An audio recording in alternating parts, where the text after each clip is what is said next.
The RS3 is powered by one of the coolest engines out there. I'll include a link to the Audi and Salt Lake's website in the description down below. They're providing us with this RS3. If you have any questions and need help, just ask for Landon. Let's get right into the review.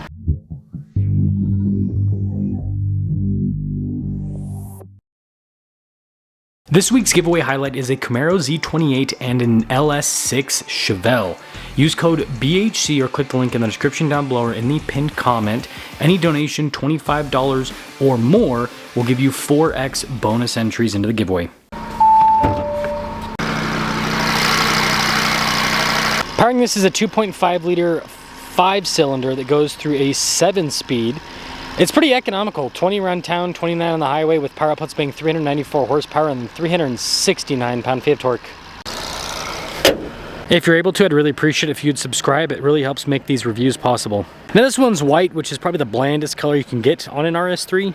But what's definitely not bland are the daytime running lights. It's a checkered flag design, which is really cool. And the grille and everything's all blacked out on this one. And even though this is white, the front end still looks incredibly aggressive, kind of Stormtrooper-like. 265 by 30 by 19 up front, and you gotta love the wheel design and then also the red caliper. I think that looks really sharp. Now in the back it's 245 by 35 by 19, so yeah, the front tires are actually wider than the rear.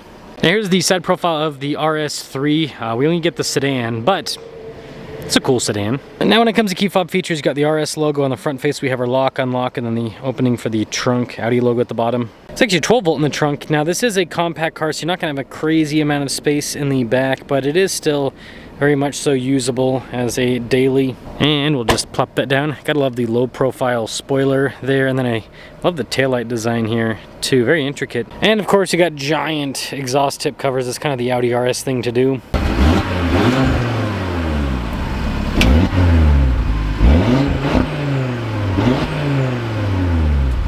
That'll pretty much sum things up for the exterior of this RS3. Let's take a look at the interior. This is nice with the trim there, and you can see down below with the red stitching as well, and I like the handle design. Now the seats here in the RS3 have this really cool pattern all down the center section with all of the stitching. This is a compact, so it's a little bit more cramped in the back, but I do get a little storage net. Got some USB ports with some vents. And then headroom, I mean, it's usable. Keyless entry for up front, and let's check it out. Blind spot monitoring with the mirrors. You do get some softer touch at the top. Memory seat function below. We've got all of our mirror adjustments. They do power fold in.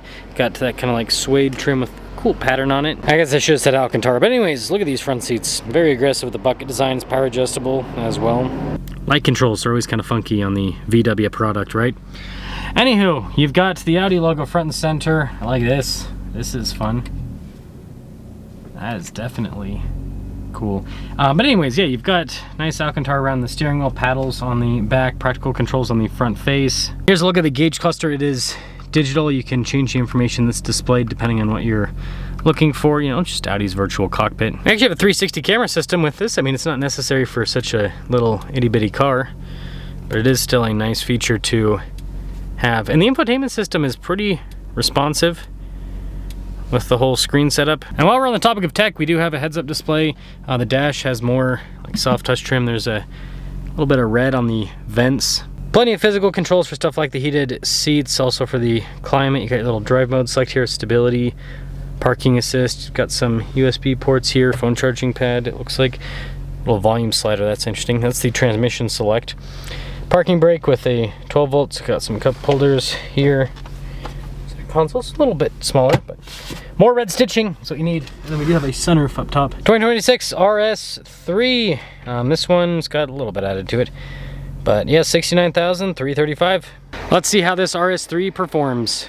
I did indeed check. No double pane windows in this one, so kind of to be expected, right? It's Audi's entry level in terms of the car itself, right? It's based off of an A3, but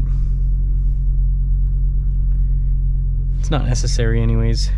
I like them, right? I've got them in one of my cars, and it's kind of nice for the little bit of extra sound deadening, but it's not necessary. What I found is that most modern cars are insulated enough, and you kind of just get used to whatever road noise they do kind of have. Man, this is a tight lot.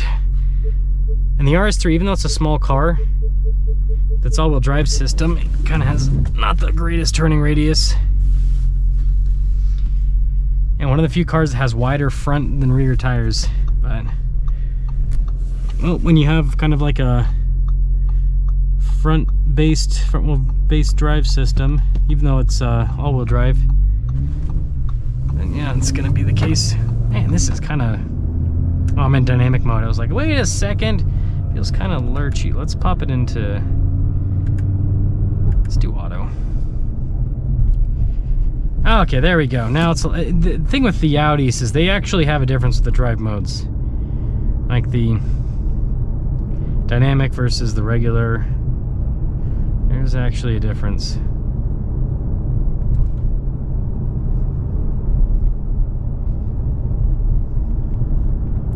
Yeah, this is very daily drivable. Now, because you're a little bit lower to the ground, and because it doesn't have double head windows, you do hear the tire noise from other people quite a bit. Not too much from your own car, a little bit, but it's not bad.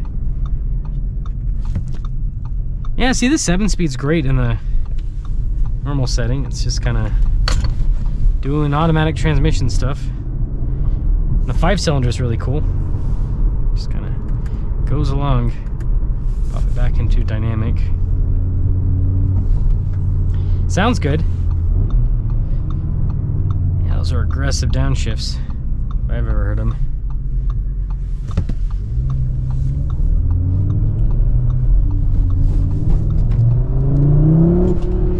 Oh, yeah, it's got some power. It has got some power. It's kind of cool. The sound, very unique. And that's I think, in my opinion, one of the biggest appeals to the 5-cylinder here is the sound. Like, this acceleration itself, I mean, it's impressive. It's an impressive acceleration. But yeah, what makes it really impressive is kind of like the sound quality, the overall feel. It doesn't feel like so like a 4-cylinder can be kind of choppy. An inline 6 is very smooth. This feels kind of more smooth like an inline 6. But then it has sound that is a lot better. So it's like, in my opinion, you get the economy benefits of like a 4-cylinder with this kind of. It still gets good fuel economy. You get the sound benefits of not a 4-cylinder. And then you get the smooth benefits of an inline 6. And you get to tell people you have a 5-cylinder, which is unique. It's got a lot going for it. And you know, the car itself is very daily drivable. I've heard rumors they might put this powertrain in the Golf. That would be monstrous. It's definitely a boosty car. I mean, it's got like quite a bit of build up before you really get moving.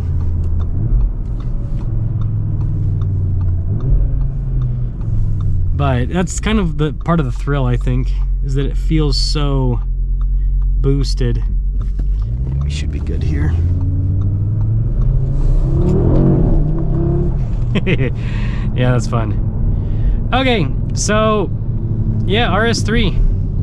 I think this is a really, really cool car. It drives well. It's got great power. It sounds good. And you know, it's expensive, obviously, but they haven't increased the pricing, really. This is about the same as what it's been for years. So it's actually not too bad with the price at all for everything that you're getting. Performance, all of that. So let me know your thoughts on the RS3. I think it's still a cool car. You kind of have to get it in a bright color, though. That's the one thing. Like, this white wouldn't do it for me. I want like something out there if I'm gonna be driving a 5-cylinder, you know?